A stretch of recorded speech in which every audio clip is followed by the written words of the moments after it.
Poin F-nya tentang adab-adab sholat malam. Nah ini yang perlu dijaga juga teman-teman sekalian. Yang pertama adalah niat untuk melakukan sholat malam ketika hendak tidur. Karena Nabi SAW mengatakan innamal a'malu binniyat. Semua sesuai dengan niat-niat. Jadi kalau kita niat mau tidur di malam hari, mau niat tahajud, walaupun kita kebablasan tidur dapat pahala tahajudnya. Dan kalau dia bangun lalu dia kerjakan bisa menjadi 10 kali lipat atau bahkan 700 kali lipat sebagaimana dijelaskan dalam hadis sahih.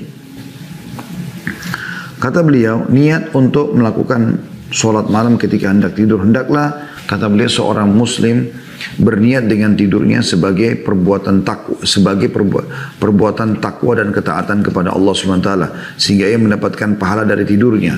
Hal itu berdasarkan hadits Aisyah radhiyallahu anha bahwasanya Rasulullah SAW bersabda, "Ma min imri'in takunu lahu salatun bilailin faghalabahu 'alaiha naumun illa kataballahu lahu ajra salatihi wa kana naumuhu shadaqatun 'alaihi."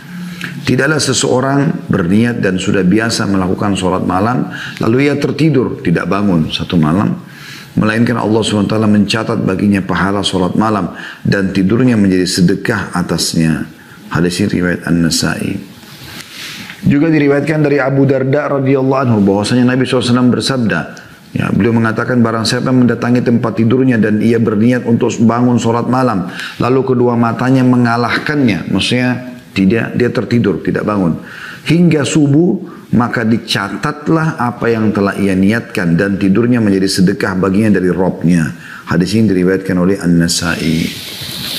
Itu adab yang pertama ya. Jadi niatkan pada saat mau tidur malam supaya tidur kita jadi ibadah juga, dan insya Allah Allah juga mudahkan kita bangun sholat malam. Diniatkan tidur untuk sholat malam, maksudnya kita niat nanti saya kuatkan diri supaya nanti sholat malam saya bisa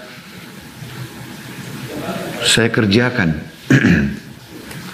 Yang kedua, mengusap wajah ketika bangun tidur, berzikir kepada Allah SWT dan menggosok gigi dengan siwak seraya mengucapkan La ilaha illallah wahdahu la syarikalah.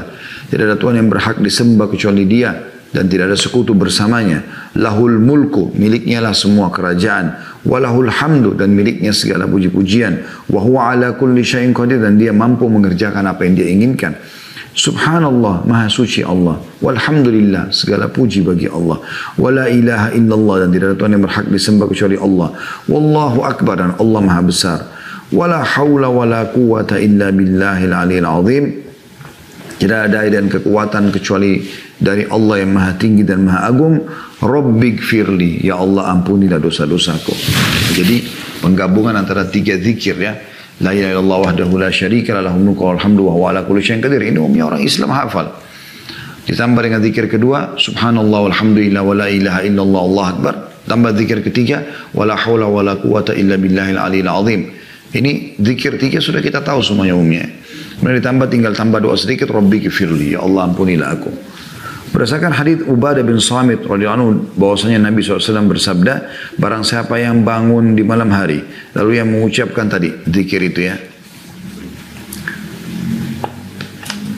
maka kalau dia berdoa akan diterima doanya, dan kalau dia berdoa maka akan dikabulkan doanya. Dan dari hadis Ibnu Abbas radhiyallahu anhu ia berkata, Rasulullah SAW bangun lalu mengusap bekas tidur dari wajahnya dengan tangannya, kemudian membaca 10 ayat terakhir surah Al-Imran. Ya, ini diriwayatkan oleh Imam Bukhari. Juga dari Hudzaifah radhiyallahu anhu beliau berkata, Nabi SAW ketika bangun di malam hari beliau menggosok kedua bibirnya dengan siwak, maksudnya membersihkan giginya. Ya. Ini juga diriwayatkan oleh Muslim. Ya, riwayat Bukhari Muslim ya. Dan beliau pun sallallahu alaihi wasallam membaca zikir-zikir yang lain yang biasa dibaca ketika bangun tidur. Kemudian beliau berwudu sebagaimana yang Allah SWT perintahkan. Ini diriwayatkan atau disebutkan oleh Syekh Qahtan sendiri juga dalam buku beliau yang lain, Hisnul Muslim. Yang ketiga adabnya adalah memulai sholat malam dengan 2 rakaat yang ringan. Maksudnya dari misalnya Anda pilih 8 rakaat, 2 rakaat pertama itu lebih ringan dari rakaat-rakaat yang setelahnya. Berdasarkan perbuatan Nabi SAW disampaikan oleh Aisyah radhiyallahu anha Beliau berkata bahwasanya Rasulullah SAW apabila beliau bangun untuk sholat malam, maka beliau membuka sholatnya dengan 2 rakaat yang ringan. Diriwayatkan oleh Muslim. Juga berdasarkan hadits Abu Hurairah radhiyallahu anhu dari Nabi SAW, beliau bersabda, "Idza qama ahadukum minal laili falyaftatih salatahu bi raka'ataini khafifataini." Jika salah seorang dari kalian akan melakukan sholat malam, maka hendaklah ia membuka sholatnya dengan 2 rakaat yang ringan. Ini diriwayatkan juga Muslim. Yang keempat, adabnya disunnahkan tahajud di rumahnya, karena Nabi SAW melakukan di rumah beliau.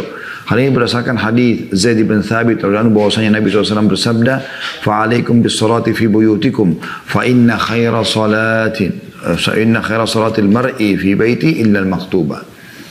Salatlah di rumah-rumah kalian, kecuali atau karena paling baik salat seseorang adalah di rumahnya kecuali salat fardu. Hadis ini riwayat Bukhari Muslim. Kalau salat fardu lebih baik ke masjid. Salat sunnah termasuk tahajud dikerjakan di rumah. Yang kelima, mendawamkan salat malam dan tidak menghentikannya, maksudnya merutinkannya. Terus saja dia kerjakan, gitu kan.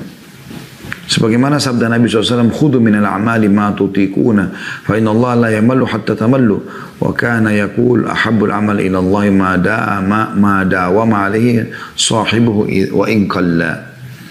Kerjakanlah amal-amal yang mampu kalian kerjakan, karena Allah SWT tidak bosan sehingga kalian bosan. Dan beliau pun SAW mengatakan, amal yang paling dicintai Allah adalah amal yang didawamkan, yang rutin dijaga oleh pelakunya, sekalipun amal itu sedikit. Hadis ini riwayat Bukhari Muslim.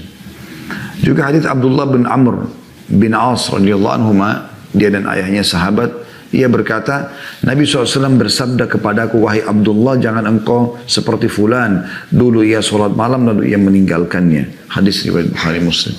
Jadi jangan bilang, dulu saya masih gadis, dulu saya masih bujang, dulu saya waktu belum kerja, dulu waktu saya belum tua, saya selalu sholat malam. Itu dulu. Sekarang bagaimana? Setiap hari ada buku amal kita. Juga perkataan Aisyah radhiyallahu anha, beliau berkata, Rasulullah SAW apabila beliau menyukai satu sholat, maka beliau akan mendawamkannya, maksudnya merutinkannya. Dan apabila beliau tertidur atau sakit sehingga meninggalkan sholat malam, maka beliau sholat di siang hari 12 rakaat. Hadis ini riwayat Muslim. Jadi kalau ada orang rutin kerjakan sholat malam, kemudian tiba-tiba dia kebablasan tidur, kemudian dia bangunnya misalnya pas adzan subuh, dia sholat subuh. Sebelum sholat duha atau di waktu duha dia mengerjakan 12 rakaat, ya, sebagai pengganti sholat malamnya tadi.